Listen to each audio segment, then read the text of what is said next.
Bonjour à toutes et à tous. Du bruit, des langues pareilles à du feu, des disciples qui parlent en langues diverses selon leurs interlocuteurs, qu'est-ce que cela signifie? Telle était la question de la foule qui pourrait bien être aussi la nôtre. C'est le discours de Pierre qui nous éclairera à ce sujet.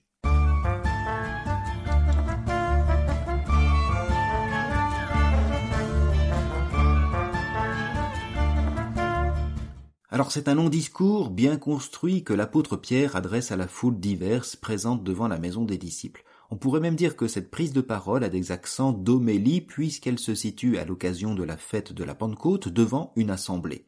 Le discours de Pierre suit immédiatement les réactions de cette foule après l'événement du don de l'Esprit Saint. Je mettrai le texte sur le blog, vu sa longueur, il me sera difficile de le lire in extenso. Quelques extraits nous suffiront. Quand on lit le discours de Pierre, on repère assez vite les trois sections qui le composent et qui sont introduites chacune par une adresse à la foule. Ainsi, au verset 14 du chapitre 2 de ce livre des Actes, nous entendons « Vous, Juifs, et vous qui résidez à Jérusalem, sachez bien ceci, prêtez l'oreille à mes paroles. » Puis, au verset 22, nous entendons « Hommes d'Israël, écoutez les paroles que voici. » Et enfin, au verset 29, « Frères, il est permis de vous dire avec assurance. » Ces trois interpellations permettent de distinguer trois contenus. Le premier qui prend appui sur l'oracle du prophète Joël, le second rappelle la vie de Jésus, sa passion, sa résurrection, et le troisième, à partir de la figure de David, rend compte de la seigneurie du Christ et son ascension auprès de Dieu. Le discours de Pierre est alors suivi de la réaction cette fois-ci positive de la foule. Il est déjà intéressant de remarquer que le discours fait appel à deux personnages qui viennent entourer la mention du Christ, le prophète Joël et le roi prophète David. Comme d'ailleurs l'épisode de la transfiguration avait fait appel à Moïse et Élie pour asseoir l'identité divine et filiale de Jésus, il en est de même ici, où le prophète et le roi viennent tous deux désigner le sauveur divin attendu. Ce n'est pas tant la personne même du prophète Joël, ce prophète du 5e, 4e siècle avant notre ère, qui nous intéresse que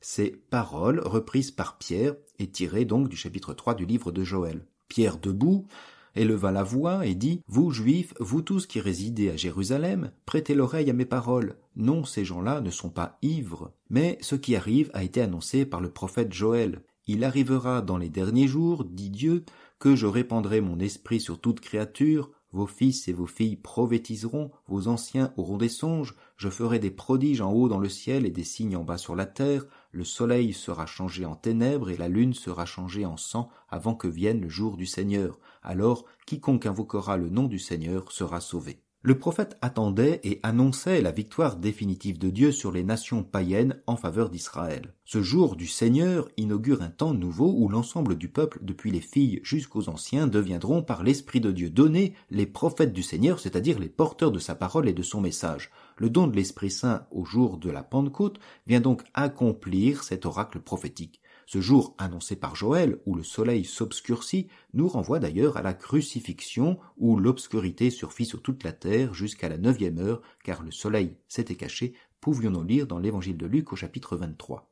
Le don de l'Esprit Saint au jour de la Pentecôte est donc l'accomplissement du dessein de Dieu. Désormais, le salut se résume dans la foi au Seigneur lui-même. Mais qui est ce Seigneur sinon Jésus, comme l'affirme Pierre dans la seconde partie de son discours? Hommes d'Israël, écoutez les paroles que voici. Il s'agit de Jésus le Nazaréen, homme que Dieu a accrédité auprès de vous en accomplissant par lui des miracles, des prodiges et des signes au milieu de vous, comme vous le savez vous-même. Cet homme, livré selon le dessein bien arrêté et la prescience de Dieu, vous l'avez supprimé en le clouant sur le bois par la main des impies. Mais Dieu l'a ressuscité en le délivrant des douleurs de la mort, car il n'était pas possible qu'elle le retienne en son pouvoir. Il ne s'agit pas pour Pierre de rappeler la vie de Jésus, son ministère et sa mort sur la croix, ou du moins pas seulement. Il s'agit d'affirmer d'abord que ce Jésus de Nazareth n'est autre que le Seigneur, titre divin et royal. Sa résurrection devient pour Pierre le signe de la victoire de Dieu sur la mort, l'injustice et l'impiété. L'affirmation est de taille. Un homme est déclaré Seigneur et Messie, désormais assis à la droite de Dieu, comme l'annonçait David, prophète et roi. Le nom divin, traditionnellement imprononçable, reçoit maintenant un contenu et une figure humaine, c'est Jésus de Nazareth. Alors, il est facile et surtout provocateur de l'affirmer, encore faut-il argumenter. Ce sera l'objet de la troisième partie du discours. Dans cette section, Pierre ne s'adresse plus à la foule comme à des pèlerins juifs, c'était la première partie, ni à des hommes d'Israël, c'était la seconde partie, mais à des frères. Ce faisant, il ne s'exclut pas de cette foule, ni ne se place en opposition. Au contraire, il s'adresse à eux comme à des frères dans la foi d'Israël à cause du Christ. Pierre s'appuie donc sur la figure prophétique de David, traditionnellement reconnu pour être l'auteur des psaumes que Pierre cite ici. Frères, continue-t-il, il est permis de vous dire avec assurance au sujet du patriarche David qu'il est mort et qu'il a été enseveli. Comme il était prophète, il savait que Dieu lui avait juré de faire asseoir sur son trône un homme issu de lui. Il a vu d'avance la résurrection du Christ dont il a parlé ainsi. Il n'a pas été abandonné à la mort et sa chair n'a pas vu la corruption. Ce Jésus, Dieu l'a ressuscité. Nous tous, nous en sommes témoins. Élevé par la droite de Dieu, il a reçu du Père l'Esprit Saint qui était promis, et il l'a répandu sur nous, ainsi que vous le voyez et l'entendez. Que toute la maison d'Israël le sache donc avec certitude, Dieu l'a fait Seigneur et Christ, ce Jésus que vous aviez crucifié. L'appel au psaume de David, alors le psaume 131, 15 et 109, dans le discours homilétique de Pierre, n'est pas anodin. Il permet d'asseoir la seigneurie du Christ sur 3 éléments.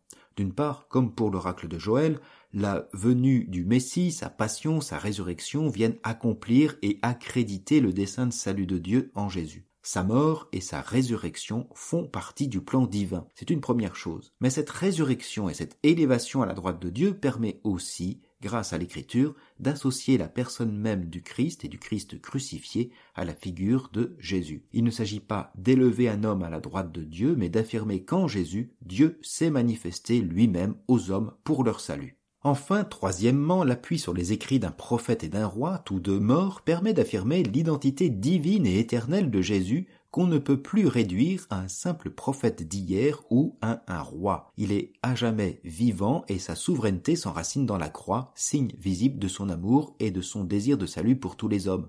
Dieu l'a fait Seigneur et Christ, ce Jésus que vous aviez crucifié. À l'écoute des paroles de Pierre, la foule a littéralement le cœur transpercé, cela en raison de la méconnaissance et du mépris passé envers Jésus. Ainsi, le chapitre 2 du livre des Actes des Apôtres se poursuit. Les auditeurs furent touchés au cœur. Ils dirent à Pierre et aux autres apôtres, « Frères, que devons-nous faire ?» Pierre leur répondit, « Convertissez-vous et que chacun de vous soit baptisé au nom de Jésus-Christ pour le pardon de ses péchés.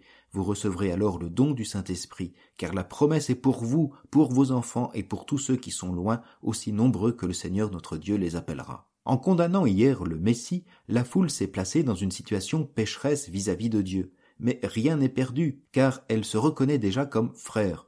Un retour au salut est toujours possible, même pour ceux qui sont loin. Cette conversion demandée par Pierre n'est pas d'ordre moral, mais théologique. Il s'agit d'une adhésion signifiée par le baptême envers Jésus reconnu comme Seigneur et Christ, et rendant visible et audible le nom même de Dieu, et se donnant même à rencontrer par le don de l'Esprit Saint et le témoignage des apôtres. C'est avec ce discours de Pierre et ce 11e épisode que prend fin cette série. Je vous souhaite à cette occasion une agréable fin de semaine et une bonne fête de Pentecôte à toutes et à tous. À bientôt et peut-être même pour une nouvelle série.